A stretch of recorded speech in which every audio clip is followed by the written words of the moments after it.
Okay, g'day again. Right, we've got the first part of our inlet manifold back down, also known as valley cover.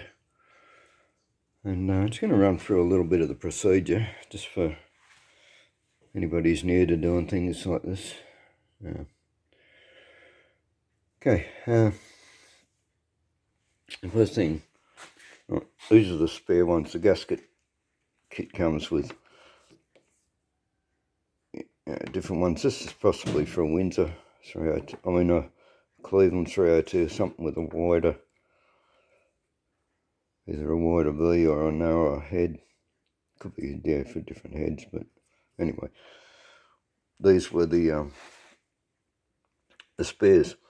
Now you notice they got these poke out notches, and I haven't got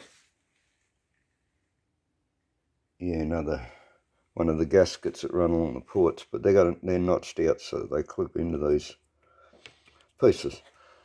Okay, these are cork. I'm not a big fan of cork, but anyway, prefer rubber, but you get what you get. Okay, now what I've done is, because they're all cleaned, and I cleaned all the gasket area on the head, wiped it down with acetone. Did that last night, and then I did on the manifold as well. Make sure it's all as clean as you can get it. Now, what I did was I stuck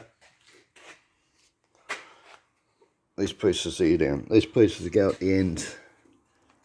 They go in here on the manifold, and these come with a self-adhesive stuff, which I basically don't trust that much, and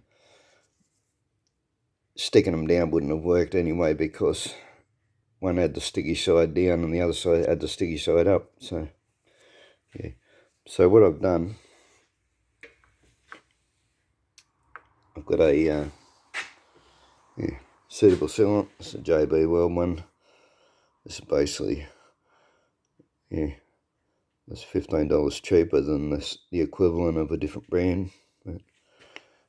And anyway, so I run silicone all the way along here, and also before I put it in, down in the corners between the head and the block, in the four corners, I put a run across the four corners, sat these in, sat the port gaskets on top, put a bolt in each end, make sure they were positioned. Did that on both sides, and so to hold these in the right position, and then I pressed it down and left it sit for 15 minutes, just till it starts to adhere to it, and so it's not slippery, so it's stuck there. And the reason for doing that is because I've had this issue in the past where you're reaching across from the front of the car, you're extended, you're leaning on the car, you got things in the way, and if you don't get it down exactly in the right position, if you put it in and slip it a little bit, you'll push the cork gasket out, especially up the other end, and you won't even know because you can't see it. You won't even know it's pushed out. So that's the reason I stick them down first and wait till they're actually sticking. Like, you could still take it off, but it's not slippery, if you know what I mean.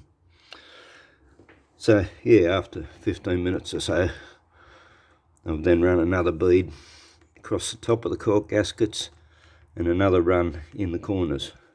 Put quite a lot in the corners, actually, just to be on the safe side, because that's the most likely place for an oil leak, in your four corners. I then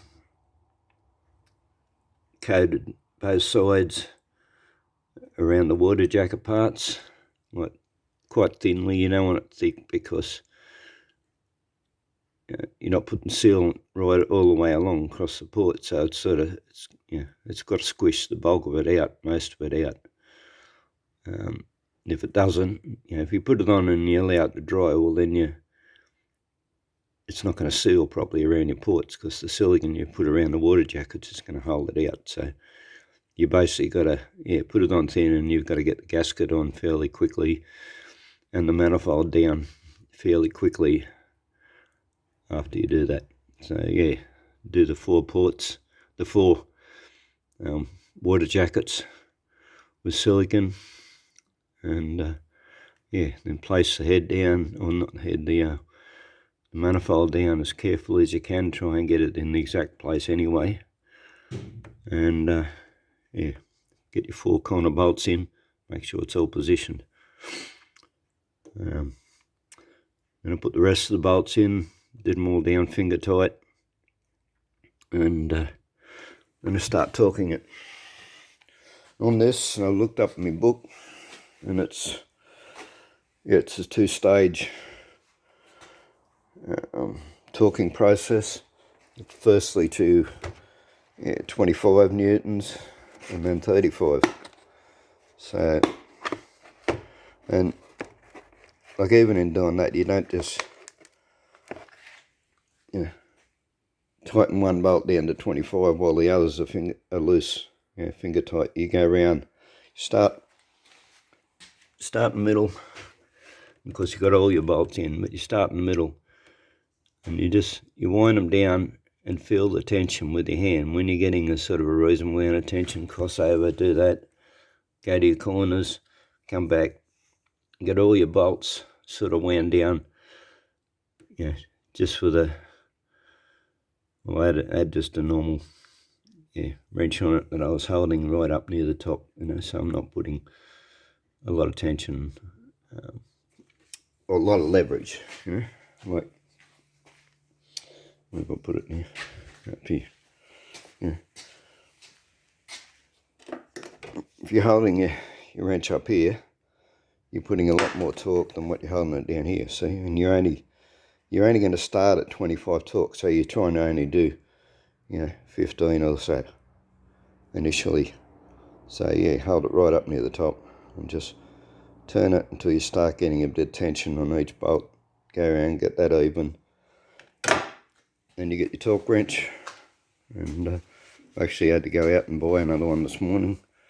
So I had 2 torque wrenches, and the clicker buttons went missing out of both of them out of the blue. Yeah, real suspect, but anyway, not going to go into that now.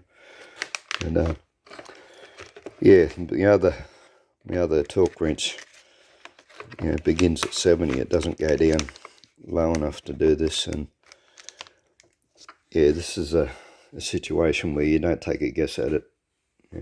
And as I mentioned in the previous video, if you haven't watched it, I ran a thread tap through all the bolt threads on the heads, and then I put all the bolts on the wire buff, got them all nice and clean. But so anyway, so then we got, after torquing them down, sort of guessing it around 15 newton, 10-15 newtons, then I again went back, started at the centre, took that one down to 25, then I crossed over on that one, then the one beside it, and then this one, then this one, then that one, then that one, then this corner, that corner, that corner, that corner. Got them all down to 25. Now, when you're doing, especially on low torque things, if you're not paying a lot of tension, you can miss the click and put too much torque on it.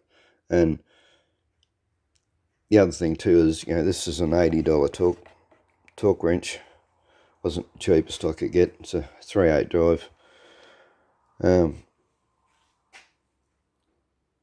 it's not the most expensive, the most accurate either. And so, when you get it to your 25 newtons and it clicks, pay attention to how much strain you're putting on it, because on twice on this, I got to that and it didn't click. And you know, I'm thinking, okay, I'm sure I already put 25, and then I backed it off, and as soon as I pulled it, it clicked. You know, so it had already gone slightly past the 25 newtons, and it didn't click. Yeah, this is brand new. But they said even more expensive ones, you'll get that. You know, this one's a $300 one, and it'll do it too if you're not paying attention. Every now and then it won't click, so pay attention to how much torque you got in it. Take notice of where it clicks and how much torque you're putting on it. So, yeah, because they're not foolproof, you know. So unless you're going to pay, you know, $1,000 for, yeah, for each of your torque wrenches, yeah, don't be totally dependent on it. Pay attention because they can fail. Anyway, so as I said, I then put it up to, well, it says 35. I've gone to 38. Yeah, it's, the bolts are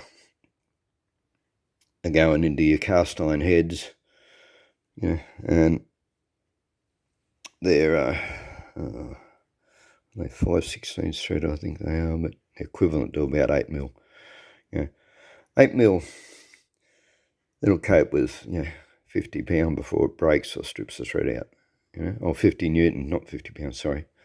Yeah, don't do an 8mm bolt up to 50 pound, you will break it, but it'll cope with 50 newtons. That's what I'm saying. So I'm thinking that, you know, and especially because of all the sealant and everything I put on it, you know, so, you know, 35 is probably a minimum, you know, like it's certainly not a max. It'll cope with more than that, and you won't buckle the manifold, you know, just going a little bit more. So you know, just as a caution, I took it up to 38. So, and yeah, same procedure again. Start in the middle, zigzag back across, work out to the outsides. It's the same procedure as you do with the head. Anyway, so we've got it all down there now, and yeah, now I've got to go and hook up all my hoses and all the things that I can't get to now when I put the rest of the manifold on. And again, I'll look up the torques on here, and they should be a lower torque because this is going into alloy.